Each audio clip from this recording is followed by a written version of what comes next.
అందరికీ నమస్కారం అండి. వెల్కమ్ టు మా ప్రయాణం. అందరూ బాగున్నారా? నేనైతే బాగున్నాను.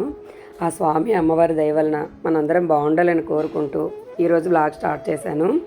నేను మొన్న మహాశివరాత్రికి దంపతి తాంబూలం నోము పట్టుకున్నాను. అయితే ఉదయానికే తాంబూలం ఇచ్చి పూజ గదికి వచ్చానండి. మామూలుగా అయితే పూజ చేసుకుని తాంబూలం ఇస్తాను. కాకపోతే అంకుల్ గారి క్యాంపు అందుకని తాంబూలం ఇచ్చి పూజ గదికి వచ్చాను. ఈరోజు చవితిది ఉందండి. అందుకని నా ఇష్టదైవమైన విఘ్నేశ్వరునికి పూజ చేసుకొని మన అందరికీ తండ్రి అయిన ఆ మహాదేవునికి కూడా దండం పెట్టుకొని కాసేపు అలా పూజ గదిలో కూర్చున్నానండి. అలంకరణ చేశాక అలా చూసుకొని మురిసిపోవడం నాకు చాలా చాలా ఇష్టం అండి.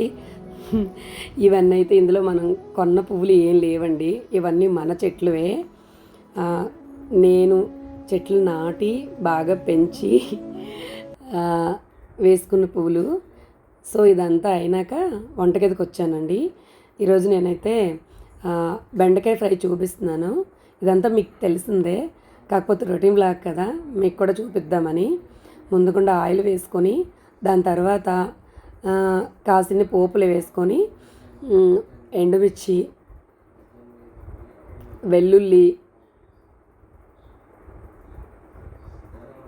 ఉల్లిపాయ వేసుకొని బాగా వేయించుకోవాలి.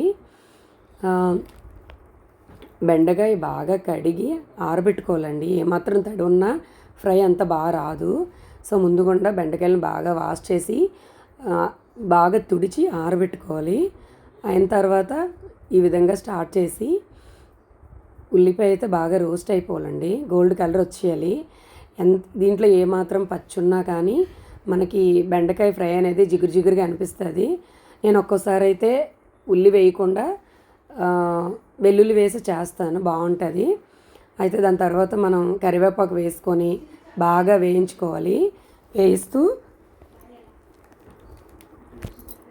ఏదైనా పని ఉంది, కొంచెం మార్నింగ్కి క్యారేజీలు పిల్లల హడావుడి ఉంటుంది అని అనుకుంటే మీడియం టు లోలో పెట్టుకొని ఒక స్పూన్ పెరుగు యాడ్ చేసుకుంటే కూడా మనకి జిగురుగా రాకుండా కూర బాగుంటుంది. అయితే నేను దగ్గరుండే చేసుకుంటాను, వేగం వేగం అయిపోతుందని చెప్పి.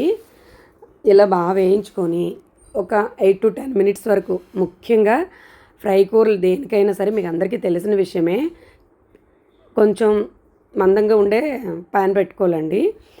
అయితే ఇలా మనం చేసుకున్న తర్వాత మనకి తెలుస్తుంది కూర. ఇలా చూసేటప్పుడు జిగురు జిగురుగా లేకుండా బాగుంది, ముక్క ముక్క విడిగా ఉంది అనుకున్నప్పుడు ఉప్పు, కారం, పసుపు వేసుకుంటాను. కామన్గా మసాలాలు ఇన్ని ఎక్కువ యాడ్ చేయనండి, ఎందుకంటే ఎందుకో నాకు ఈ ఫ్రై కూరలకి ఇంట్లో ఎవరంతా నచ్చుకోరు. దట్టు నేను ఎక్కువ వేయను కూడా. బెండకాయ అంటే ఇంట్లో సూపర్గా లాగిస్తారండి. అందుకని వేసి కొంచెం మసాలా వేసాను. అదేనా మన ఇంట్లో చేసుకున్న మసాలే, దాంట్లో ఏం ఉండదు. ఏంటంటే ధనియం పౌడర్ ఎక్కువ ఉంటుంది. వేసుకొని శుభ్రంగా కలుపుకొని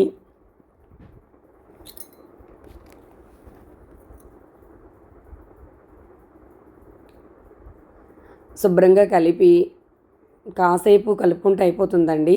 మరి కాసేపు అలా ఉంచేయాలి. బాగా ఉప్పు కారం అంతా సర్దుకొని మసాలా అంతా పట్టుకుని మనకు ఒక ఐడియా వచ్చేస్తుంది, ఎందుకంటే కలర్ అంతా చేంజ్ అవుతుంది కదా.